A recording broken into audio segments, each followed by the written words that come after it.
What's going on, everybody? So this video is going to be about case studies as well as choosing the right credit repair company. I'll try to make this as short and sweet as I can. Even got a special phone call for y'all with my mentor to kind of debunk some of these myths that are going around about disputing online.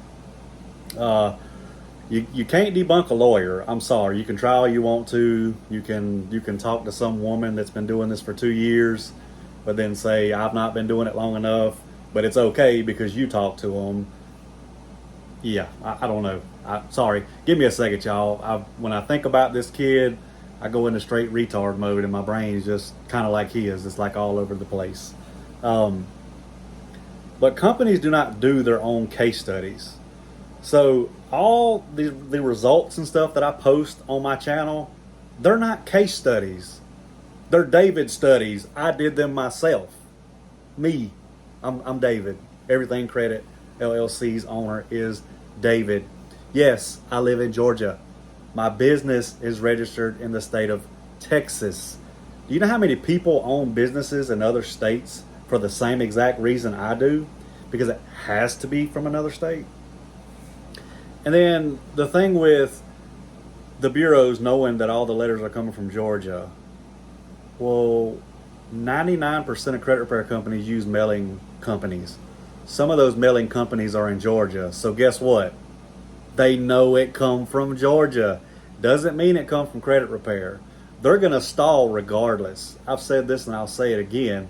You could literally go to TransUnion, write the letter in front of them, have them run it through eOscar, and there's a very good chance that it sends out an automated response that it looks like it comes from a credit repair company. They're not doing this themselves. The system is designed, the electronic system, and getting back to Experian, nobody said you had to do it from the Experian app like most people do. You go to Experian's upload page. Yes, I know that. And the reason most people can't get the PDFs to upload, because yes, it does have to be a PDF, is because the PDF has to be compressed in order for it to go through. Did you know that, Mr. Expert? Probably so, because you know everything. But then you talk about Lexington Law and how you rag on them daily, but you learn from the founder of Lexington Law. So we're confused. But just because a company says they created case studies means absolutely nothing. And then again, the blog sites mean absolutely nothing. A blog is basically me paying a company to write an article on Everything Credit LLC. Not going to do that. And no, I'm not on Google. To be honest with you, if I was on Google, I couldn't keep up. I can barely keep up with the work I got now. I have so much work right now. On a slow day, and you can ask my family, on a slow day, I'm working for 12 hours, and all I'm doing is mailing the disputes. So just imagine how many letters I'm stuffing and mailing via certified mail, because again, no matter what you say, you do give up your rights. If you don't believe me, go to Dispute Online with Experian, Equifax, and TransUnion.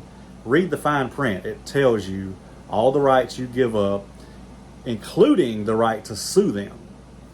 So let's listen to this quick phone call with my mentor. Hold on one second. Let me call him and get him on the phone. All right, y'all. So I got my mentor on the phone. I'm going to ask him a couple questions. All right. So when a consumer or a credit repair company, whenever they dispute something online, do they give up any type of rights? And if they want to sue the bureaus, can they sue the bureaus? And I'm going to make this even better. I'm going to let y'all see him on video too. That way, hold on one second. Let me let him answer this question. Well, man, I tell you what, all these years I thought that you couldn't dispute online because you gave up your rights, but I already seen the video, so I know why you're asking me. But I can tell you this right now. If Andre says that you can do it, you can do it. You better bet that, buddy. Oh, wow, really? So he's been right all this time, huh? That's crazy. I would have never guessed that. Well, dang, man, you're my mentor, so, I definitely believe what you say. over what I say, and then what these lawyers are saying. I believe you, and if you say Andre's right, then I guess Andre's right. We need to be disputing online, man.